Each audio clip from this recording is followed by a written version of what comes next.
Hello there, and welcome to another episode of This Guy Edits, where you get to see this guy edit.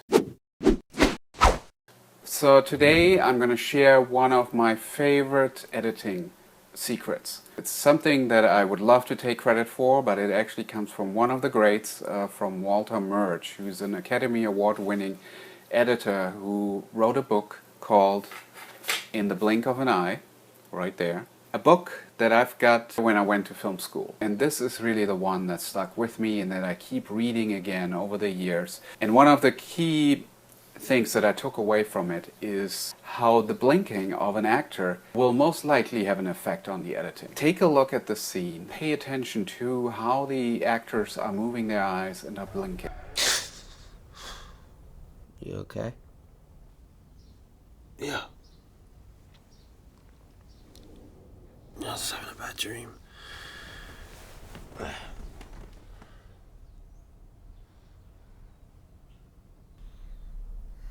gotta get ready for school.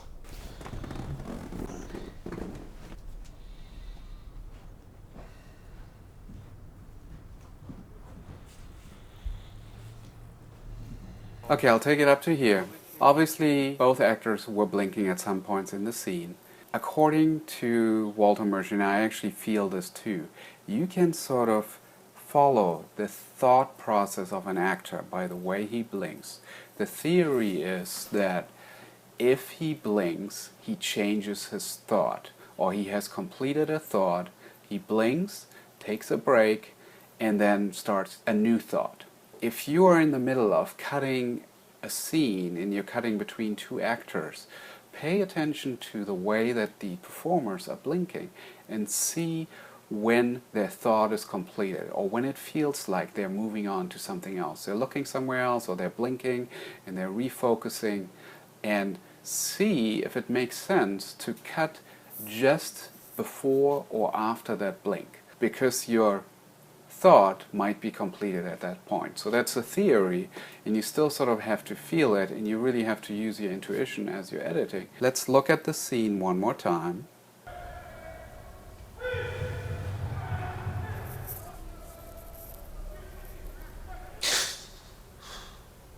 You okay? Yeah. There you go, something is happening there in this shot. Yeah. Mark looks at G, he looks away, and he looks at him again. And it feels as if he's considering how much is he going to reveal of that dream. You okay? Yeah. I was having a bad dream. It's not 100% a perfect cut yet. I still feel a little bit of a jar. I was having a bad dream. But for now, I think it works. And now here, the question is, when do I cut? And you can see G is blinking right at the end. I could potentially cut before he blinks. I kind of like it the way it is. I'm just going to extend it for now and see what else is happening here. He blinks right here. And then there's another one. Oh, that's actually nice.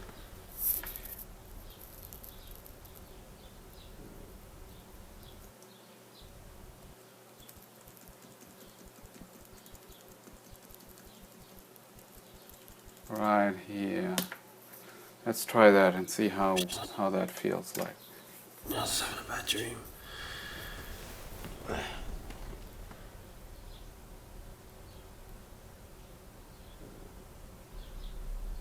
That feels I gotta good. get ready for school. And then here, Mark is blinking. I gotta get ready for school. Then he's looking over. And I really like what his eyes are doing as the line starts, I gotta get ready for school. He's paying attention to that. And then he's back in his own world. Let's look at that. He blinks. I gotta get ready for school. He listens. He considers. And he's back in his own world, fighting his demons. So that kind of works. Maybe that blink at the beginning is a little too abrupt. I'm going to give it more room. And I kind of want to always play things in real time and feel where the edit point could potentially be. It's a little dangerous to move frame by frame by frame to find the exact edit point. It should work in real time.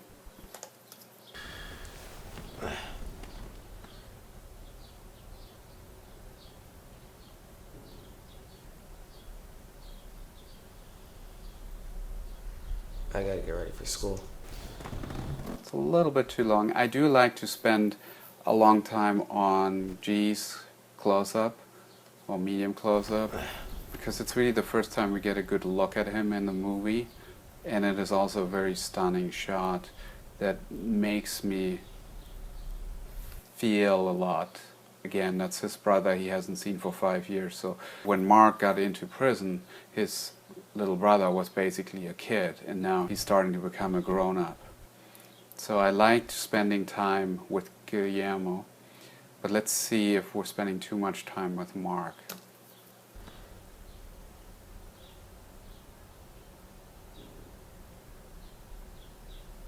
He blinks.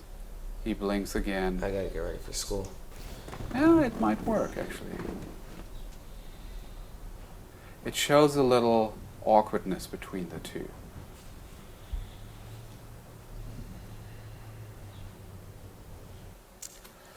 And then that endpoint looks good as well. I think it's okay to give these characters room to get to know each other and give us the opportunity to get to know them. So for first rough cut, I think it's a good effort. It can still change quite a bit, especially once I know really what the overall feel of the movie is, the pacing, the tone. Once again, I can highly recommend this book by Walter Murch, In the Blink of an Eye. I'll leave a link to the book where you can get it. And it's a quick read, and it's something that will stick with you. Today I'm going to talk about performances and how film editing can make actors look good. Scene Apple 6, take 1. Most of the time, all the actors can use a little help with editing. And it is the editor's job to make everybody look good. If we do our job right, then people won't even notice. And this is my room. You can take this mattress down. Made first. So come back. Still rolling? And this is my room, and you can take this down. Let's do it again. Cut. He's punishing me. You can tell Mark's mom, it's his real mom. It's early in the shoot, and she's kind of nervous about acting because she's not a trained actress. And maybe that's why it's a good example to show some of the tricks that you can use to help an actor. As you can see. No, hold on. Just look at me. All right. Yeah. I actually talked to the director about this particular episode because I was a little bit nervous because obviously I don't want to expose anybody. Luckily Mark was cool with it and he has no problem showing unfinished work. He actually said, show me. Show my performance, show my weaknesses. And action? The scene is basically Mark returned from prison. He's been in prison for 5 years. This is the first time he gets home. She gives him the tour of the apartment. They go upstairs. There's a mattress he needs to take and then bring it downstairs in his brother's room so that he can start settling in. I'm going to show you one more take so you get an idea of what's happening in the scene. As you can see, this is my room. The maid has gone on vacation. Yeah, right.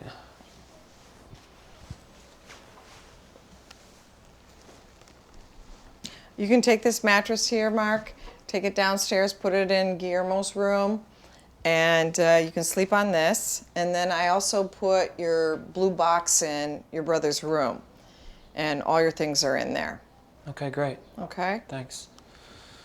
What are you going to do now? I'm going to try and do some of my work right now. I'm really overwhelmed. No, I know. You know, I can help you clean up later.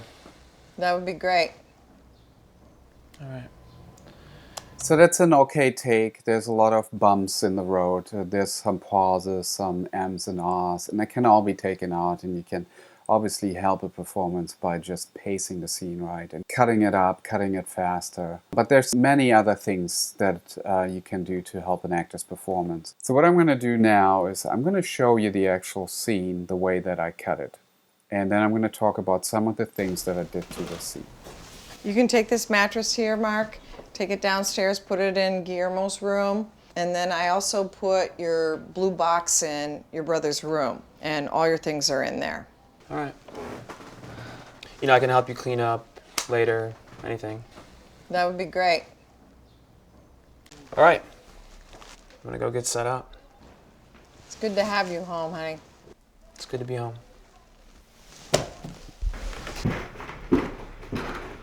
I'm going to share 9 things that you can do to shape an actor's performance. Number 1, you can take out lines. Many times a script includes all the information that we need, and then when you end up actually seeing the scene, you realize there's so much that the actual visuals tell us that we don't need to hear all the information through dialogue. Just to keep the story a little bit more vague. If something is super clear, then the audience gets a little ahead of the story. Sometimes you need to make it a little less clear, and that will also help the performance. One thing that I will do is I will flip lines. I will turn lines around to create a different effect and make it more dynamic. For example, Mark starts with, It's really good to be home, Mom. It's good to have you home, honey. what I could do here, instead of doing the delivery like this, I could have her start saying, It's good to have you home, honey. It's good to be home.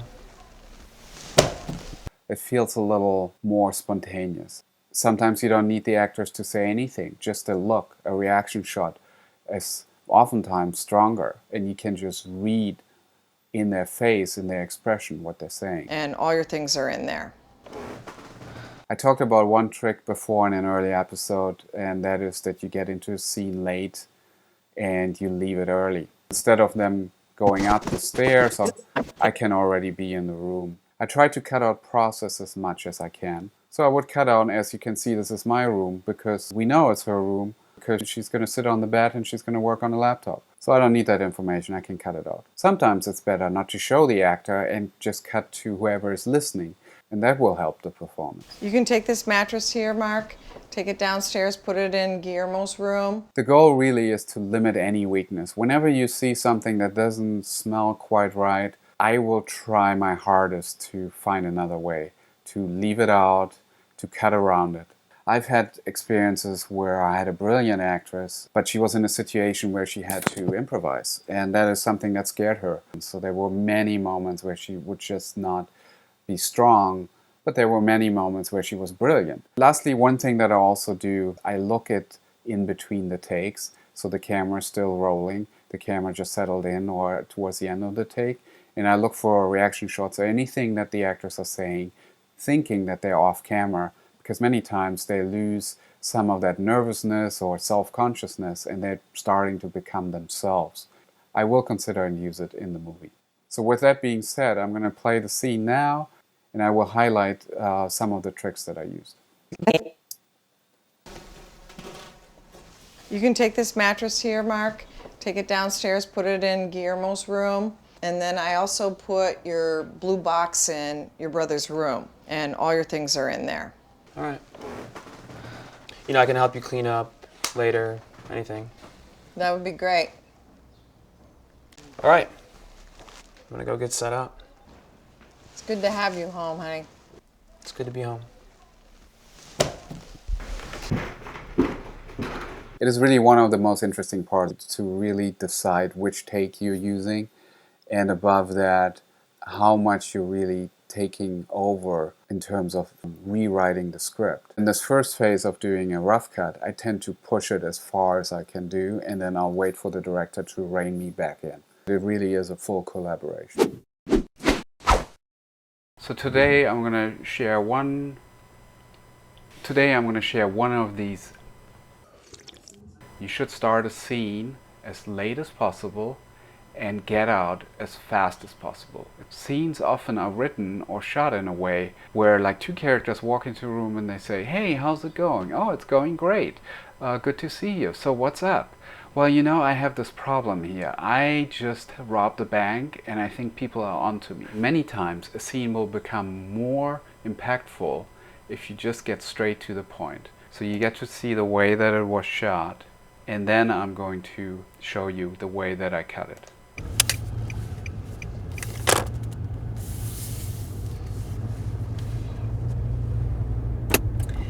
Guess what? What? I got some crazy news for you. Oh God, what? You don't have to be like that. No, whenever you have crazy news, No, it's good crazy news, but it's gonna be like really hard. I'm running for vice president. That's the way it was shot. It was, "Guess what? I have some crazy news." He says, "Oh my God, what is it?" "Well, you don't have to be like that. It's good news." Now I'm going to show you how I actually get into the scene. Please, honey. Yes. All Stop right. talking. Okay, hurry up. All right. Loving compassion. You don't have to be like that. No, whenever you have crazy news, No, it's good crazy news, but it's gonna be like really hard. I'm running for vice president. What? I thought for sure when Jill first called me, Who's Jill? Jill Stein, she's from the Green Party, and Wait. So there you go. I'm starting right in the middle of the scene, just before the moment where she spreads the news that she's going to run for president. Every time I'm setting up a scene, getting out of a scene, I want the story to be slightly ahead, where they're always constantly asking, what does this mean? What's going to happen next? Every time I tell a story like a chapter, where it has a beginning, a middle, and an end, at the end of that chapter, the audience is going to turn the page. The audience is going to take a breather. I don't really want them to take a breather unless it's an important moment. I want them to not be able to catch their breath. And in a way, you can achieve that by coming in as late as possible and leaving a scene as fast as possible. So right after this climax of the scene, all the information, all the emotion that you had to get to, once you've captured the essence of the scene, consider to get out of the scene and move on to the next scene. And again, come late to that scene. Let's see how this scene ends. in your neighborhood here, the number one source of income is welfare. The second number one source of income is drugs. Nobody's got a job, honey. I thought you were locked up. Do you remember my son? Yes, I remember. Okay, he's home too. Hey, what's happening? He's home from jail. Again here, I'm just moving straight to the next scene. Let's take a look at how the scene was shot. The second number one source of income is drugs. I know. Nobody's got a job, honey. Well, I ain't doing the drug thing, and I need to find something. There's no one that we know. Like, I'll do fucking anything. I don't give a shit. I mean, we can go to Nelson's. Nelson's? I don't know anything about cars. I can't suddenly become a mechanic. That's not the only thing that can be done. I mean, maybe he needs help. You can see that the scene in the way it was shot keeps on going. So her idea is to go to a car shop. He doesn't know anything about cars. All that exposition, I feel like we don't really need here, because I know that once we're at the car shop, he's going to back for this job. And at that moment where I'm actually there and I'm in the moment, then that information is appropriate. All we need to know is that he's looking for a job. She tells him nobody's got a job. And the scene ends there. We're ending with tension as opposed to solutions. For most scenes, we're not really looking for solutions. We're looking for tension. And then we're moving right into the next scene. And that scene, I'm also sort of starting right in the middle of it. Do you remember my son? Yes, I remember. Okay, he's home too. Hey, what's happening? He's home from jail. This your son? Yeah, they both home. Okay. Congratulations. They both home. How much time did you do? Scene 56, Baker, take 1, soft sticks. Today, I'm going to tell you my ways on how to decide on the exact frame. If you listen to some of the most accomplished editors, they usually talk about instinct. They just feel it. And feeling is very important. But there has to be something else than just feeling and experience. Here are 5 techniques that you can try. Number 1, play the footage in real time and feel the edit point. Now, Walter Murch, who's a very accomplished editor, Academy Award-winning editor, he's a big proponent of this way of cutting, where you play your footage in real time and you hit your cut point. He says that if you do it often enough, at some point you will always hit the same frame. And then that must be the right edit point because you're feeling it. You're feeling the cut. So what I'm going to do is I'm going to play this cut and I'm going to start hitting the marker point and just see if I will be able to hit the same marker every time. I think I figured out what gives me peace. Really? What's that? You guys? So that's number 1. I think I figured out what gives me peace. Really? What's that? You guys? It's number 2. And I almost hit it. I think I figured out what gives me peace. Really? What's that? You guys? Okay, one more time. I think I figured out what gives me peace. Really? What's that? You guys? I think I hit the same frame here. Let's try it again. I think I figured out what gives me peace. Really? What's that? You guys? Okay, let's see which one I hit. I hit the 3rd frame this time. Let's do it again. I think I figured out what gives me peace. Really? What's that? You guys? Let's see which one I hit this time. I hit the 3rd frame again. Let's try it one more time. I think I figured out what gives me peace. Really? What's that? You guys? Okay, let's see. It's the 3rd frame again. So 3 times in a row, this might be the right frame. I'm just going to do the cut and see how that point feels. You guys? It's good to know that at least it's good. It feels good on that end. I still sense here there's a little movement on his head right there that shouldn't be there because he kind of already completed the move over here. What's that? You guys? It's good. Before I correct this, let's talk about another way you can find your edit point. Number 2, play the footage as a silent movie. Most of the time the audio will actually distract you and will encourage a certain kind of edit that visually or emotionally might not work. By just turning off the audio, let's see how this cut feels now.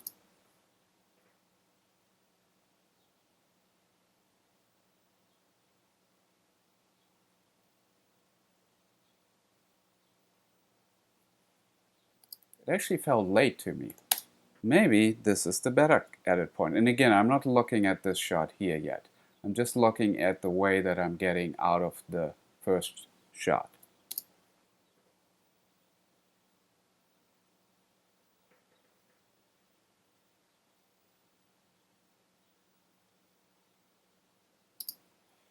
Okay, so again, Walter Murch claims that he cuts his scenes always as a silent movie first, and even dialogue scenes, which means sometimes he gets it wrong, like the dialogue doesn't make any sense.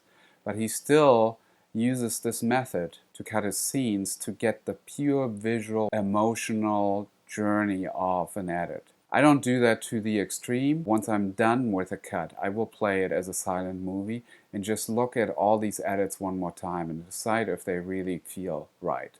Probably the least respected method of finding your edit point is frame futzing. can use another word for it, where you really go frame by frame by frame and you're trying to find the exact edit point. And like I said before, here in the second shot, I feel like his head should stop moving. So I'm going to find the point right here where I feel like the head is settled in, somewhere here. Walter Murch says that he never edits like this. He will never just scrub through the timeline and find the exact frame. I do it more often than I should, probably. I am guilty of frame futzing. Number 4, just cut by the audio. So look at the waveform and decide your edit point. Sometimes that's also called a radio cut, where you basically treat whatever you're cutting as if there are no visuals at all. You're just listening to the audio. I could have him start talking here just 1 or 2 frames before the cut point. You guys, it's good to know that at least a few people have my best intentions at heart. And it actually works. It's a better cut, I think. What's that? You guys, it's good to know that at least a few. The downside is now I'm actually taking away some of that reaction that Mark has. Guillermo said something that's really thoughtful, and Mark needs a second to take it in. Now it's more informational, and I actually don't like that at this moment, so I'm going to reverse that. You guys, it's good to know that at least a few people have my best intentions. That feels actually really nice. And also, you have the trial and error method, where you just randomly make crazy choices to encourage a happy accident. A happy accident is something you achieve just by pure coincidence, but it is so great that it makes you look like a pure genius. So these are the 5 ways that I can think of finding the correct edit point. Scene 84 Kilo, take 1. Today, I'm talking about the upside of procrastination. We all would get so much more done if we weren't procrastinating all the time. There's a great article from Tim Urban that talks about finding yourself wandering off on the internet, checking your email, your Facebook or Twitter, and before you know it, an hour has passed, you didn't get anything done, and now you're too exhausted to do any good work. Procrastination is a growing problem. With the overstimulation, with the vast amount of social media, and our brain naturally desires distraction because it's constantly looking for a dopamine push. Tim offers some tips on how to beat procrastination. But there's also a good kind of procrastination, and I want to talk about that as it applies to editing. I've been practicing it for a while, but I wasn't really aware of it until I came across a tech talk by Adam Grant. He figured out through some experiments that there actually is some kind of procrastination that some of the most creative people apply that's actually quite helpful. The idea is that you start on something, then you push it off, and then you come back to it.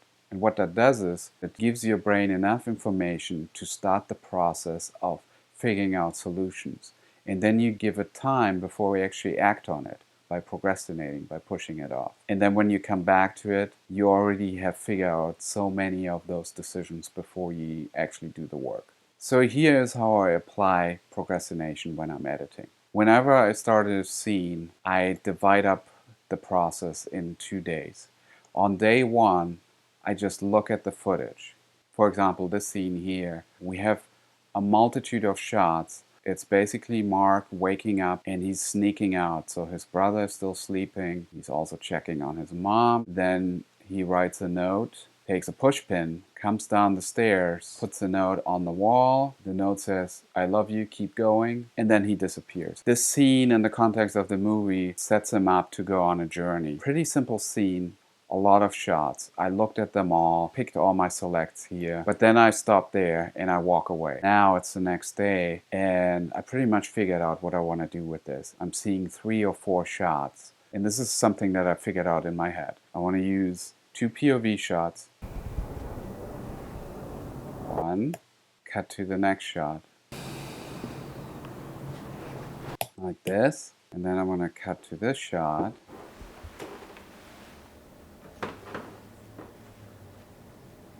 That's an option. Let's see what else we got. I think I like this better.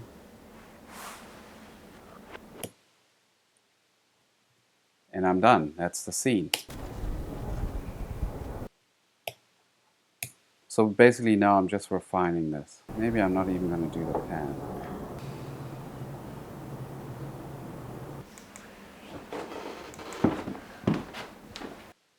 And I'm out.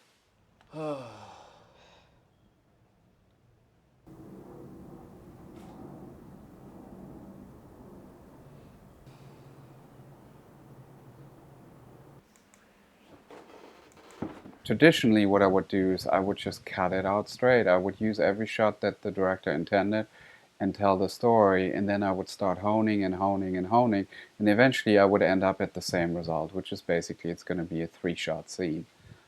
Because you're just focusing in what matters, what's important. And I guess that comes with experience. The longer you've been editing, the more you can make these decisions without actually having to see them play out on the computer. But here's what's important. Number one, really take the time and look at the shots, prepare well, so that your brain has the information it needs to make the right decisions. And then walk away. That's number two. And I mean that literally. Like, take a walk and think about it. Or shower is great too. Your brain just subconsciously starts working on these creative decisions. Number three, don't wait too long. Come back the next morning, especially when you're still fresh and energized, and then start cutting. If you wait too long, you might forget some of the shots that you've processed. Number four, really use the momentum to drive towards results. So don't get hung up on details. Just execute on the big decisions that you've made. Number five, then when you're done, revel in your success. And what I mean is, look at it and just process it one more time. Oftentimes I look at a cut repeatedly several times, and then 3 days later suddenly I figure out a tweak that I want to do with it. Aaron Sorkin put it perfectly. He says, you call it procrastination, I call it thinking. Scene A5, take Phantom 1. This is not completely what's on the slate, FYI. Today I'm going to share my thoughts on how to become a film editor, or more specifically, on how to become what you love. Here's some tips. Number one, edit a lot. You've probably heard the saying by Malcolm Gladwell that it takes approximately 10,000 hours to become a master at something. So if you break it down, 10,000 hours. Let's say you have it as a job, you cut 8 hours a day, that's 1,250 days. Now let's say you edit 5 days a week, that's 250 weeks. How many weeks are in a year? 52. So it's almost going to take you 5 years to master the craft of editing. 8 hours a day for 5 days a week. Probably you will take time off in between, so it will take you a couple of years longer. To spend that kind of time, you need to be actually really enjoying yourself. I would dare to say that you can't become a master at something that you're not passionate about. I want to share another saying, and this is by Woody Allen, who says 80% of life is showing up. Now we say 80% of success is showing up. I've seen so many people that don't even meet that minimum requirement to just be there. More than anything, if you want to become an editor, you need to edit a lot. Number two, edit small. Just like a marathon, when you're training, you're not running a full marathon. You start off maybe with a mile, maybe with 2 miles, and you work your way up. So start with something that is 2 minutes long and work your way up to bigger and longer projects. Find a filmmaker on Craigslist, on Mandy.com, who's desperate, happy and grateful that you will take the time to edit their short. Be open to anything, but be choosy within your options. Try to find the project that speaks to you most. Number three, edit with purpose. It is really important that you cut something that A, has a deadline, and B, has an audience, so that you can learn. Don't just edit something that has no end product. There needs to be a film festival. You should put it up on YouTube or Vimeo and find an audience, because sometimes you get stuck with perfection and you need to overcome that by being forced into shipping something. Steve Jobs says, real artists ship. Get it ready, get it out there, find an audience. You get feedback and learn. If you're a filmmaker, you should have a YouTube channel. Build an audience and learn from them. If you put out a short on YouTube and nobody's watching it or sharing it, that's saying something. I'm using a lot of cliches today. I'm going to use another one. If you haven't failed, that means that you haven't tried. So try failing harder. My daughter started a YouTube channel when she was in elementary school, and she's been doing it ever since, almost every day. Now she's about to begin high school. Her skill set is more developed than mine was after I finished film school. Number 4, be different. Being unique is almost more important than being good, because you're not going to be good at the beginning, but you can be unique right from the start. And unique is interesting. It's not just the way that you tell your stories, but it's also the way that you find your projects. Don't think there's only one way to get to your goal. I actually got my first job not because I wanted to become a film editor and I applied for filmmaking jobs, but because I was using editing, doing a webcast about an indie film. James Cameron's little brother saw that. I ended up doing a webcast of James Cameron's Titanic expedition, and eventually that led to me becoming an editor on that film. Usually the path that is the most unconventional, yes, less traveled on, is the one that gets you there. Be different. Number 5, be ready for crisis. Usually nobody's going to hire you for a job that is above what you've done in the past, unless there's a crisis. If somebody drops out or somebody drops the ball, and you're the next in line. As for me, I was an assistant editor, and there were problems on the film because I was already cutting scenes on my own time, and I had something to show right at that moment. I was hired on the spot. Be prepared, be open, and be ready for these crisis moments, because that's usually when you start moving up. Number 6, take advantage of typecasting. As soon as you start editing and you get paid, you will get paid for one specific kind of genre. There's very little crossover in the industry. Let's say you've successfully wiggled your way into editing reality shows, and then it's going to be hard for you to cut a feature because you're going to be a reality editor.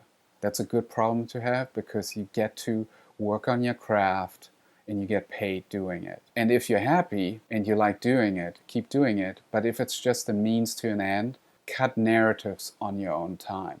And you need to find a way that you can force yourself into another genre. And finally, strive to become a storyteller. Good editors are great technicians, but great editors are good storytellers. Don't obsess over software, compression, or resolution, colors, compositions, or music. Rather, obsess over emotion, character, and story.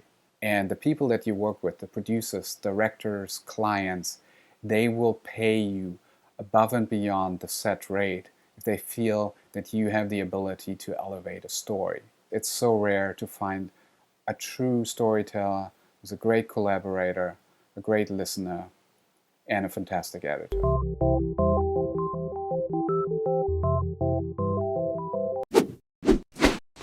Today I'm going to talk a little bit about the significance of sound in editing. The main character, Mark, is spending his first night back at home. He was in prison for over 5 years. The scene that I'm about to show you is his first night.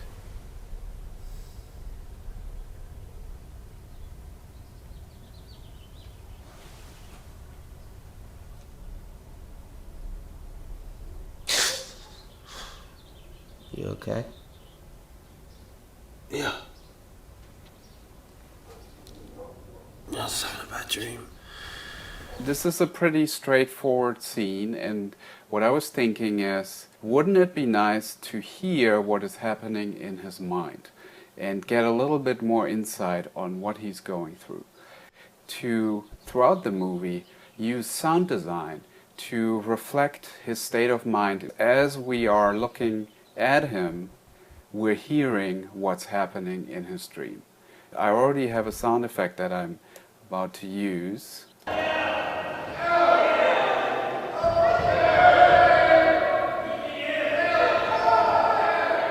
You get the idea. I could just cut that straight in there, from here to here, and see what it sounds like.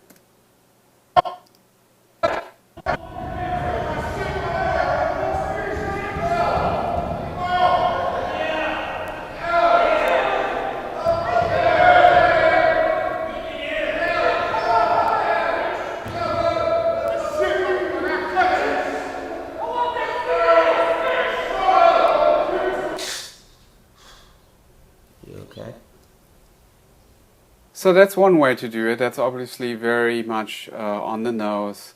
It's not very subtle. You're hearing exactly what it is. Maybe at the beginning it's even confusing because I'm showing a shot of his little brother and I'm already hearing the sound. So instead of being this strong, I almost want it to be very, very subtle. And it should come in very quiet and in a way where we don't really know what's happening, but something is subconsciously making us feel something. I'm going to move the sound over a little bit, right here. And I'm going to reduce the volume to a point where I can almost not hear it. Let's try that.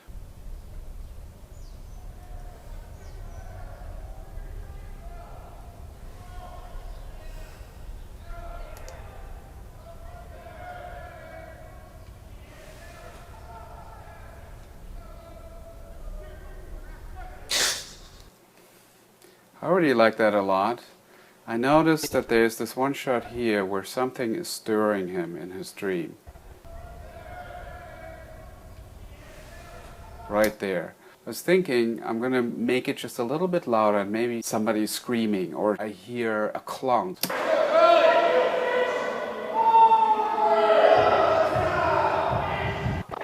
Just something here. Let's see what this is.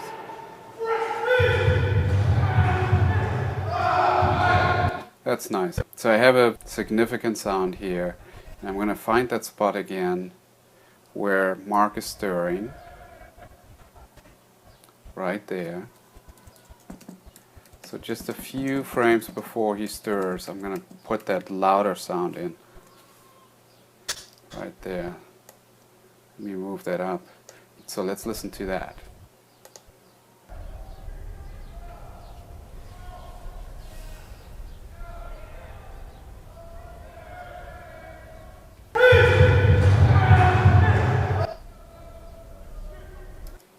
Okay, I think it works. It just needs to be not as loud. Again, I'm looking for subtlety. And maybe I'll just fade it up a little bit. Like I have this function here where I can fade the sound, sort of make it dissolve. And I'm just going to do like 2 frames.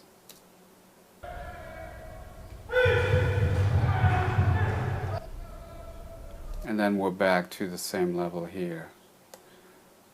So maybe I'll do a little bit of a fade here too.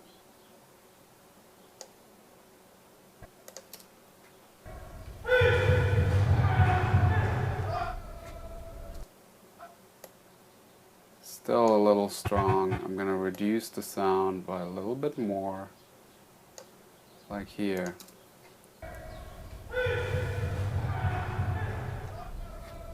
And now let's play that back from the beginning and see how we feel about that.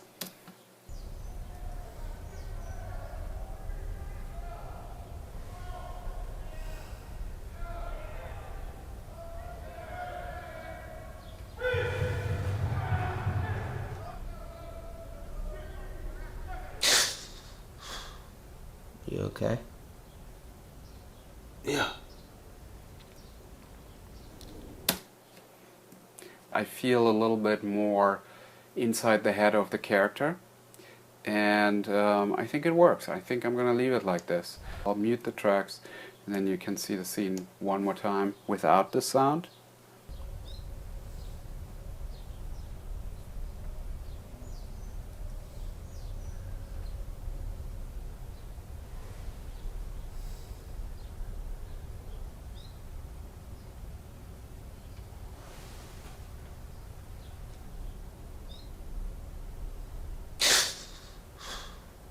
You okay?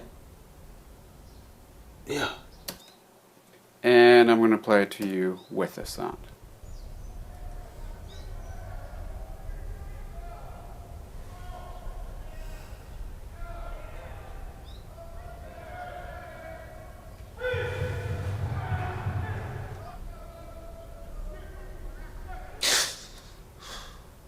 You okay? Yeah. I hope you enjoyed this little tip of using sound design in editing and help enhancing the internal and emotional state of a character.